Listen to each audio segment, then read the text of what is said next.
Today our video topic 2025 SIR form fill up, অর্থাৎ 2025 সালে যে এসআইআর হতে চলেছে সেই এসআইআরের ফর্ম আপনারা কীভাবে ফিল আপ করবেন এটা নিয়ে বিস্তারিত ভিডিওতে আলোচনা করেছে। চলুন শুরু করা যাক এবং দেখে নেওয়া যাক কীভাবে ফর্মটা ফিল আপ করবো আমরা এসআইআরের। মনোযোগ সহকারে ভিডিওটা দেখবেন এবং শেষ পর্যন্ত দেখবেন। চলুন, এটা এসআইআর 2025 এনুমিনেশন ফর্ম অ্যানেক্সার 3। তো এখানে আপনার নাম এবং ভোটার কার্ডের যে নাম্বার আছে সেটা প্রিপ্রিন্টেড থাকবে, ঠিক আছে। এই দুটো ঘর আগে থেকে ছাপানো থাকবে বা আপনার ডিটেলস দেওয়া থাকবে। এখানে একটি কিউআর কোড থাকবে, এই কিউআর কোডটা নিয়ে বিএলওরা কাজ করবে। এখানে আপনার যে ভোটার কার্ডের যে ফটোটা আছে পুরনো ফটো সেটা এখানে থাকবে, আর এখানে একটা পাসপোর্ট সাইজ ফটো এখানে অ্যাড করতে হবে। তো এখানে আপনি প্রথমে কী করবেন, এখানে আপনি ডেট অফ বার্থ লিখবেন। তো আমি এখানে একটা ডেট অফ বার্থ ডেমো হিসেবে দিয়ে দিলাম।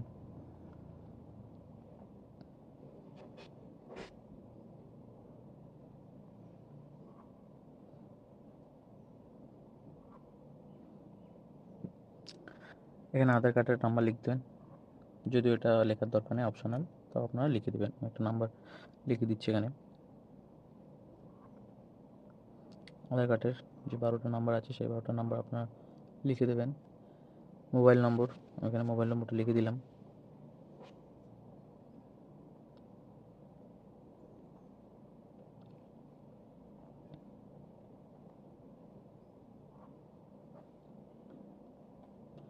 ফাদার্স গার্জিয়ান নেম, আপনার বাবার নাম, অ্যাপ্লিকেন্টের বাবার নাম আপনি লিখে দেবেন। এখানে যে আমি একটা ডেমো হিসেবে একটা নাম লিখছি।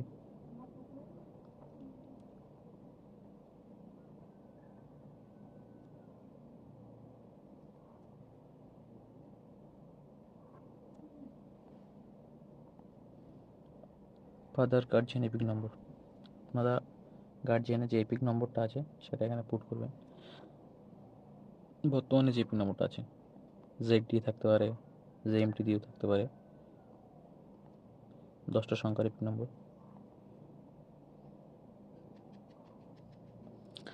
এটা হলো মাদার্স নাম, আপনার মায়ের নাম এখানে লিখে দেবেন।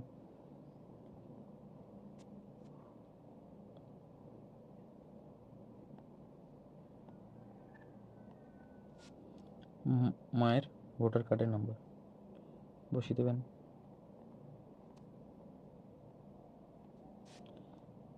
স্পাউসেস নেম, অর্থাৎ এই ফর্মটি যদি কোনো বিবাহিত পুরুষ ফিল আপ করে তাহলে এখানে আপনি আপনার স্ত্রীর নাম বসাবেন, এবং কোনো বিবাহিত মহিলা যদি ফর্মটা ফিল আপ করেন তাহলে আপনি আপনার স্বামীর নাম বসাবেন, আর এখানে স্বামীর ভোটার কার্ডের নম্বর বসিয়ে দেবেন। আর যদি যারা ফর্ম ফিল আপ করছেন তারা সিঙ্গেল থাকেন তাহলে এই দুটো ঘর ফাঁকা রাখবেন। ফর্ম ফিল আপ করার দরকার নেই এই দুটো ঘর। নেক্সট আসুন, এই যে এখানটাই হচ্ছে ভাইটাল পয়েন্ট, এটা এই দুটো ঘর হলো ভাইটাল পয়েন্ট।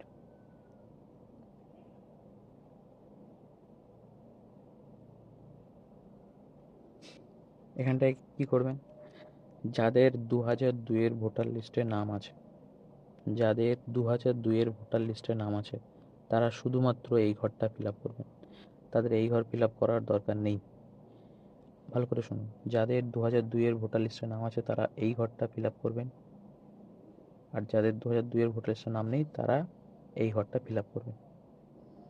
এবার আপনার 2002-এর ভোটার লিস্টে নাম আছে, আপনি এখানে ইলেকট্রনিক নেম দেবেন, আপনার নাম দিলেন, এখানে আপনার নাম, আপনার ভোটার কার্ডের নম্বর 2002-এর যেটা ছিল ভোটার কার্ডের নম্বর WB দিয়ে সেটা দিবে। রিলেটিভ নেম আপনার কী হয় দেবেন, রিলেশনশিপ, তার সঙ্গে রিলেশনশিপ কী সে দেবেন। আপনি নাম লিখলেন, আপনার ভোটার কার্ড নম্বর লিখলেন, হয়তো আপনার বাবার নাম আছে তাহলে বাবার নাম লিখলেন। রিলেশনশিপ, আর বাবার সঙ্গে আপনার রিলেশনশিপ কী, ফাদার বা মাদার, যাই হোক এখানে বসাবেন। ডিস্ট্রিক্ট, ডিস্ট্রিক্ট সবসময় আমি আমার ডিস্ট্রিক্টটা দিয়ে দিলাম। স্টেট, এখন নেম, এটা অংশ নম্বর, পার্ট নম্বর, এখানে আপনার যে ভোটার লিস্ট আছে সেই ভোটার লিস্টটা আছে সেখান থেকে ফিল আপ করে দেবেন। আর 2002-এর ভোটার লিস্টে যদি আপনার নাম থাকে তাহলে আপনি এখানটায় ফিল আপ করবেন এই ঘরটা, আর যাদের 2002-এর ভোটার লিস্টে নাম নেই তারা এই ঘরটা। এবার এই ঘরটা কীভাবে ফিল আপ করবেন দেখুন, এখানে আপনি নাম লিখবেন, আমি আমার নাম লিখছি।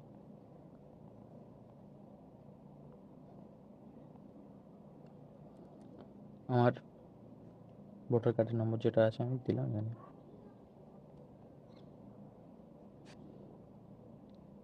আমার বাবার 2002-এর লিস্টে নাম আছে বা আমার মায়ের আছে, ঠিক আছে? সেক্ষেত্রে আমি আমার বাবার নাম বা মায়ের নাম, যার নাম আছে 2002-এর ভোটার লিস্টে, তার নামটা এখানে বসিয়ে দেবো।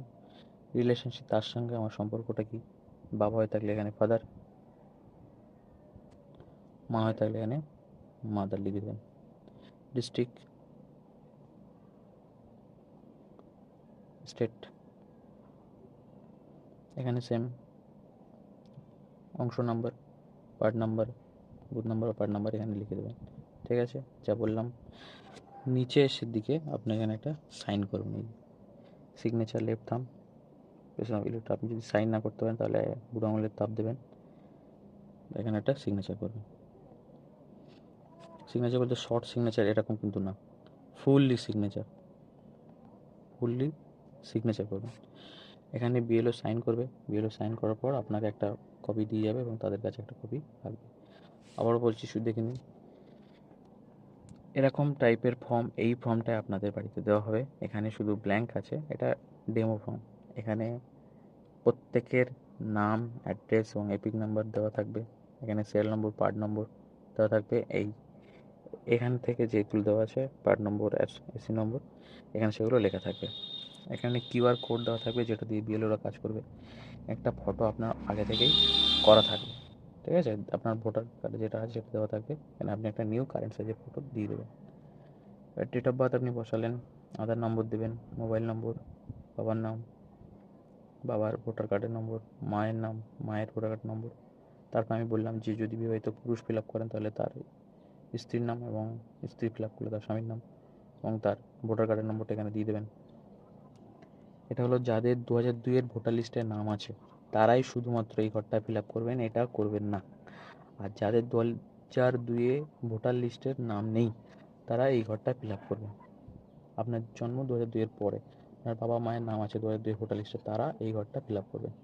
এখানে আপনার নাম লিখবেন, এপিক নম্বর লিখবেন, রিলেটিভ নাম লিখবেন, রিলেশনশিপ, বাবা হয়ে থাকলে ফাদার, মা হয়ে থাকলে মা লিখে দেবেন মাদার, ডিস্ট্রিক্ট লিখবেন, স্টেট লিখবেন, এসি নেম, পার্ট নম্বর এখানে দেওয়া থাকবে, এখান থেকে দেখে নিয়ে লিখতে পারেন বা ভোটার লিস্টে দেওয়া থাকবে। লাস্ট এটা হলো ফুল সিগনেচার, শর্ট সিগনেচার কিন্তু নয়, শর্ট সিগনেচার কিন্তু হবে না, ফুল সিগনেচার করবেন এখানে। আর এখানে বিএলও সাইন করবে, একটা সাইন করে আপনাকে দিয়ে দেবে, ঠিক আছে? ভিডিওটা যদি ভালো লেগে থাকে তাহলে এক লাইক করবেন, কমেন্ট করবেন এবং চ্যানেলটিকে অবশ্যই সাবস্ক্রাইব করবেন। এই ছিল আমাদের ভিডিও আজকে। Thank you everyone.